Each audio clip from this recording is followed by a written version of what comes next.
नमस्कार, कृति समाचारमा स्वागत छ। म मौसमी। समाचार सुरु गरौं मुख्य खबरबाट।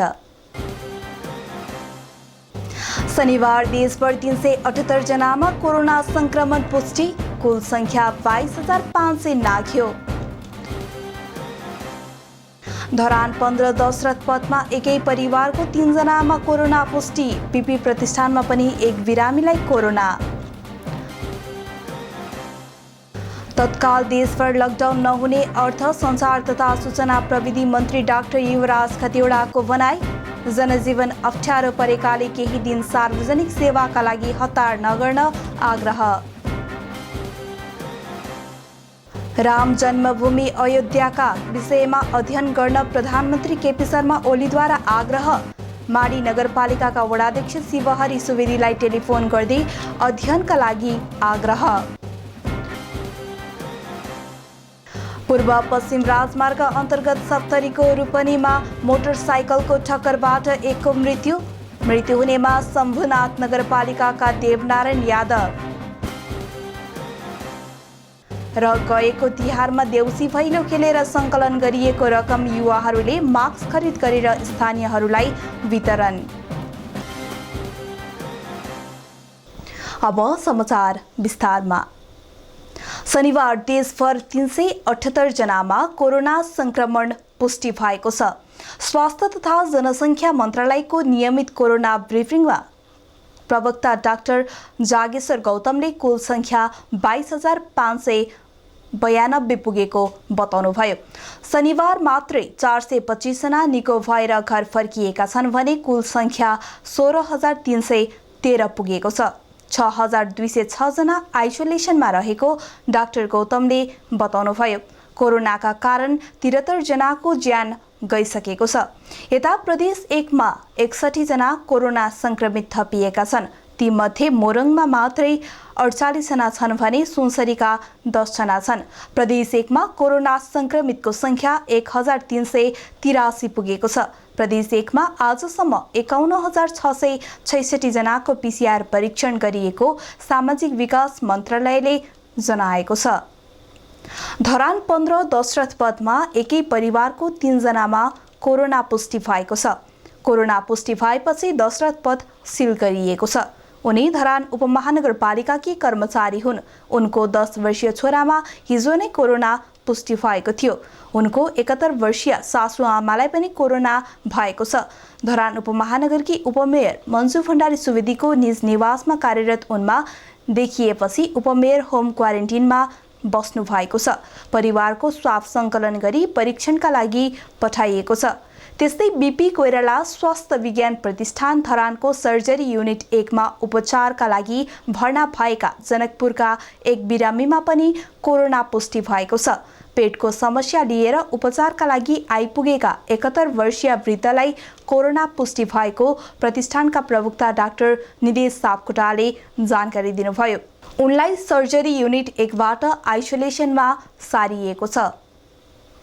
अर्थ सञ्चार तथा सूचना प्रविधि मन्त्री डाक्टर युवराज खतिवडाले तत्काल देशभर लकडाउन नहुने स्पष्ट पार्नु भएको छ। मन्त्री खतिवडाले मन्त्री परिषदका निर्णय सार्वजनिक गर्ने क्रममा देशभर एकैसाथ लकडाउन गर्ने मनस्थितिमा सरकार नरहेको बताउनुभयो। उहाँले जोखिम भएका स्थानमा स्थानीय सरकार र जिल्ला स्तरबाट सेवाहरू रोकिने अथवा लकडाउन हुन सक्ने तर देशभर एकैसाथ लकडाउन हुने स्थिति नरहेको स्पष्ट पार्नुभयो। जनजीवनमा अप्ठ्यारो परे पनि केही दिनका लागि सार्वजनिक सेवा लिने कुरामा हतार नगर्न पनि मन्त्री खतिवडाले आग्रह गर्नुभयो। आवश्यकता अनुसार कतिपय ठाउँमा आइसियु कक्षको थप विस्तार गर्दै जाने रणनीतिमा सरकार रहेको उहाँको भनाइ थियो। विज्ञहरूले लकडाउन मात्रै समस्याको समाधान नभएको सुझाव दिएकाले सोही अनुसार नै व्यवस्थापन गरिने बताउनुभयो। प्रधानमन्त्री केपी शर्मा ओलीले राम जन्मभूमि अयोध्याका विषयमा अध्ययन गर्न आग्रह गर्नुभएको छ। उहाँले शुक्रबार माडी नगरपालिका 9 का वडा अध्यक्ष शिवहरि सुवेदीलाई टेलिफोन गर्दै अयोध्यापुरीको अध्ययन गर्न आग्रह गर्नुभएको हो। प्रधानमन्त्री ओलीले आफूले अयोध्याका बारेमा अध्ययन गर्दा प्रमाण बलियो भेटिएको तथा सोमेश्वरगढी वाल्मीकि आश्रम लगायत स्थान समेत बलियो आधार भएको बताएको सुवेदीले जानकारी दिनुभयो। हाल माडीमा रहेका धार्मिक सम्पदा र पुरातात्विक सामग्रीको संरक्षण गर्न अनुरोध गर्दै प्रधानमन्त्री ओलीले आउँदो रामनवमी पर्वमा ठूलो पूजा गरी काम सुरु गरिने बताएको वडाध्यक्ष सुवेदीले जानकारी दिनुभयो। प्रधानमन्त्री ओलीले गत 29 असारमा भानु जयन्तीका दिन राम नेपालकै थोरी क्षेत्रमा जन्मेको हुन सक्ने अभिव्यक्ति दिनु भएको थियो।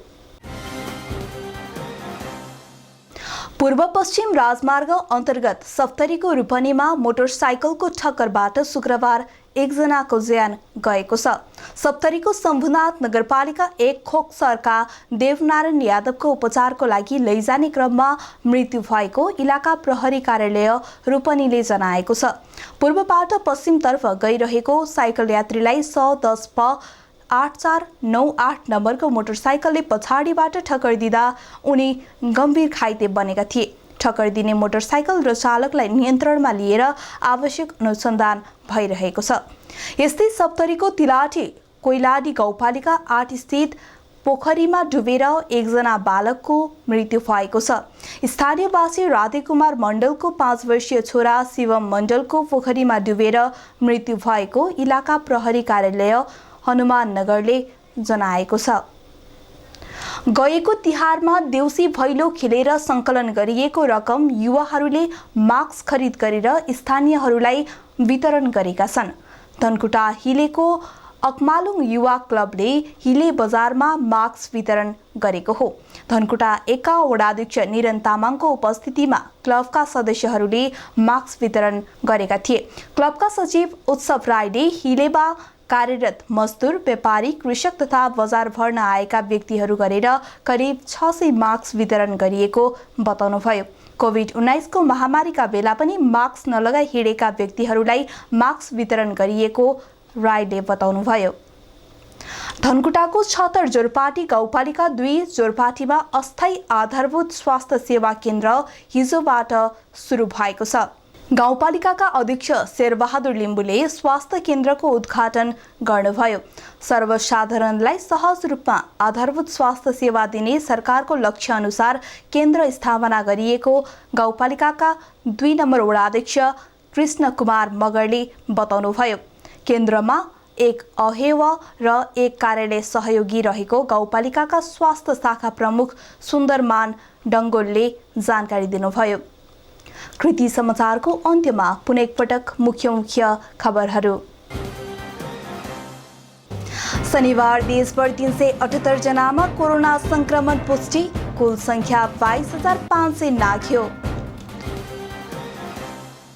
धरान 15 दशरथ पथमा एकै परिवारको 3 जनामा कोरोना पुष्टि, पिपी प्रतिष्ठानमा पनि एक बिरामीलाई कोरोना। तत्काल देशभर लकडाउन नहुने अर्थ सञ्चार तथा सूचना प्रविधि मन्त्री डाक्टर युवराज खतिवडाको भनाई। जनजीवन अप्ठ्यारो परेकाले केही दिन सार्वजनिक सेवाका लागि हतार नगर्न आग्रह। राम जन्मभूमि अयोध्याका विषयमा अध्ययन गर्न प्रधानमन्त्री केपी शर्मा ओलीद्वारा आग्रह। माडी नगरपालिकाका वडाध्यक्ष शिवहरि सुवेदीलाई टेलिफोन गर्दै अध्ययनका लागि आग्रह। पूर्व पश्चिम राजमार्ग अन्तर्गत सप्तरीको रूपनीमा मोटरसाइकलको ठक्करबाट एकको मृत्यु हुनेमा शम्भुनाथ नगरपालिकाका देवनारायण यादव। र गएको तिहारमा देउसी भैलो खेलेर सङ्कलन गरिएको रकम युवाहरूले मास्क खरिद गरेर स्थानीयहरूलाई वितरण। हवस् त कृति समाचार यति नै। कृति टेलिभिजन हेर्दै गर्नुहोला। नमस्कार।